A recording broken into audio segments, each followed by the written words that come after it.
Here goes Lynn Hejinian. The obvious analogy is with music.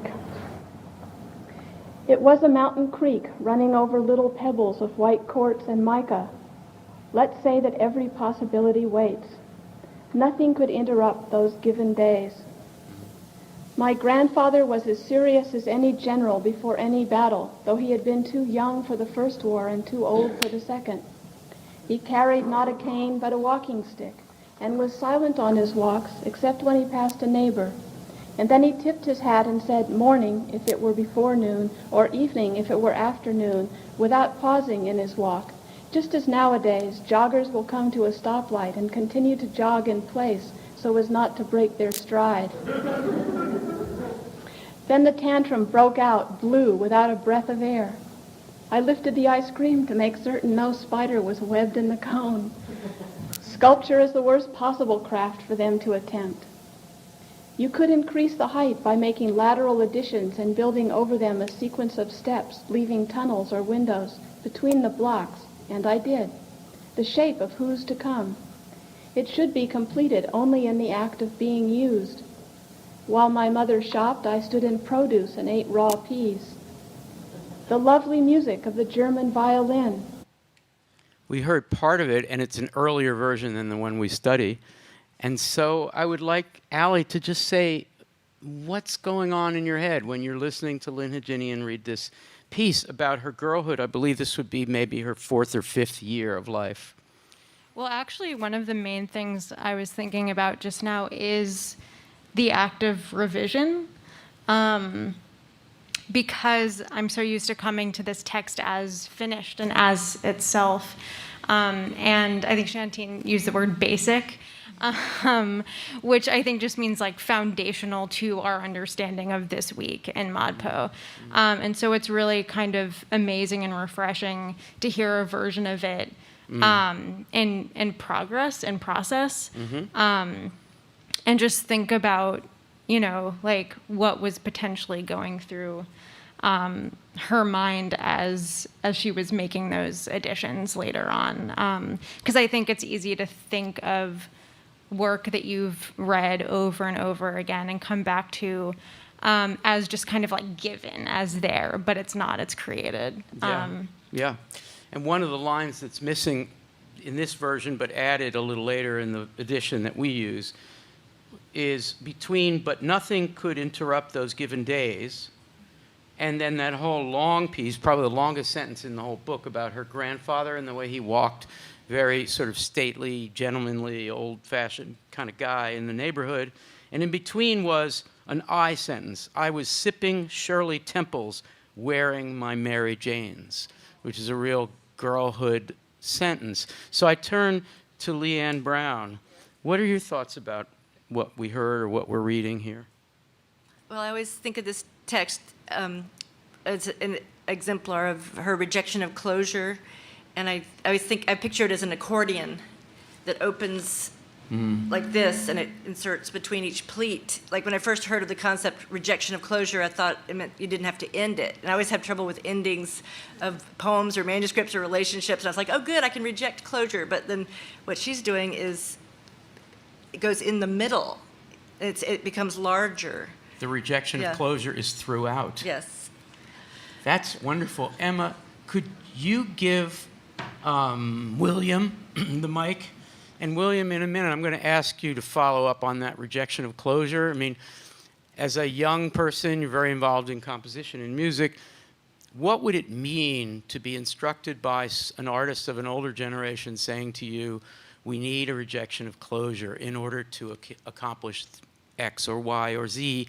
And for you, in a minute, I'm going to ask you, what would the X or Y or Z be? What are some advantages that can be derived from what Lynn Hejinian did in this experimental autobiography? Thank you, Leanne. William, in advance, thank you. Jake, can we turn to you, and then Erica?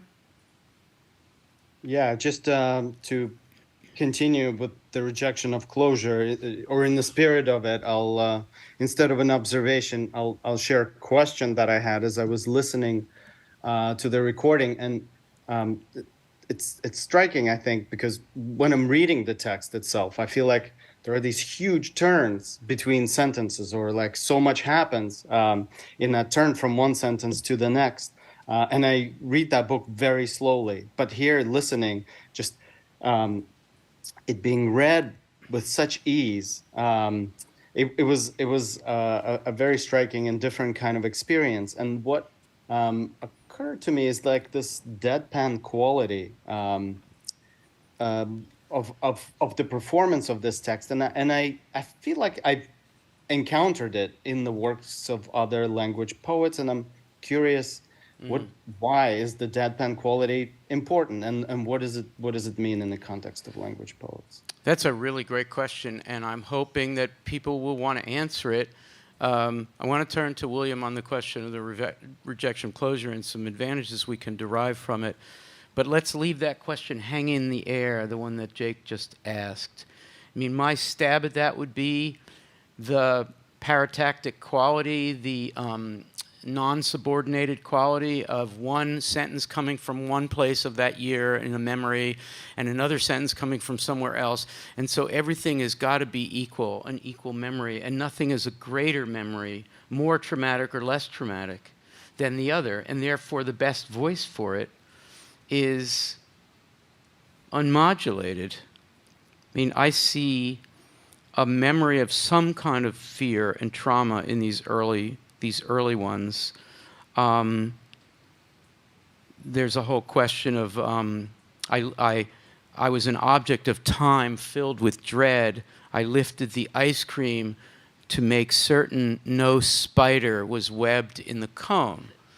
That's such a distinct childhood thing to say, but it's also, there's a fear everywhere. There's a lot of fear she throws up when she goes to school. I don't know if it's in this section or another one. And so I think that's another way of saying, I don't want that to be the loudest and most dramatic when I read it moment. I want everything in that year to have contributed to that girlhood fear. All right, let's go to William and then to Erica on this, and then we'll switch to another poem. Hi. So. Hi, William. How are you? Good. To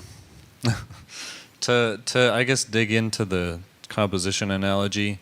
I think of how there's some compositional works that try to like blend the environment of the performance into the piece itself. I'm thinking especially of John Cage, the 4 minutes and 33 seconds piece, where the audience is like coughing and the sounds of the room become the air piece. handling. Right. And so I think the idea of rejecting closure can kind of meld the space between the time that the piece begins and the piece ends. And so thinking of that in the poetic context, it leaves the poem open not only for interpretation but also for its interaction with the world as reality not represented in the poem. So like Lynn Hejinian coming back as a 45-year-old to add sentences, if closure weren't rejected at 37, then that would be less intuitive of a insertion. But wow. Yeah. Snaps for that guy. That was really great. So you're saying she does an addition at 37 sentences, and she turns 45. She adds to it, and if closure hadn't already been rejected in her thinking about the piece, what would that have been? Probably adding things that she remembered to the end or thinking chronologically about it. The piece continues to be rejecting closure. Her job is to write about a life or to write a life, and what can be gained. Maybe you can tick off a few things that can be gained by rejecting standard notions of closure in telling of a life, which is usually chronological. I feel like there's something to be said about, in our conversation, yesterday when we were actually discussing chronic meanings and this idea that we're dissatisfied with a line that doesn't finish, so to speak. It just leaves it up to our imagination to fill in this gap and to close this sentence when really, like, the line is over. You go to the next line. So it's like this weird human impulse we have to put a salve on this dissonance. And I don't know if any life is ever really closed, or I don't like. There's always some question. There's always some relationship. There's always something that is this gash that will remain open, like especially for those who experience it. So I think this presumption that we can manage closure or find closure within this litany of experiences kind of just makes us feel worse, right? Has an unintended consequence. Thank you. Erica, we're going to turn to you, and the question becomes about, based on what Sophia just said, about Lynn Hejinian telling about her life. She doesn't want, clearly, to do it in a conventional way, and what is being discovered about the American culture that she grew up in, or about American girlhood, as a nascent feminist, let's just say, in the early chapters. What do we learn from this technique of hers about American values and about gendering in languaging?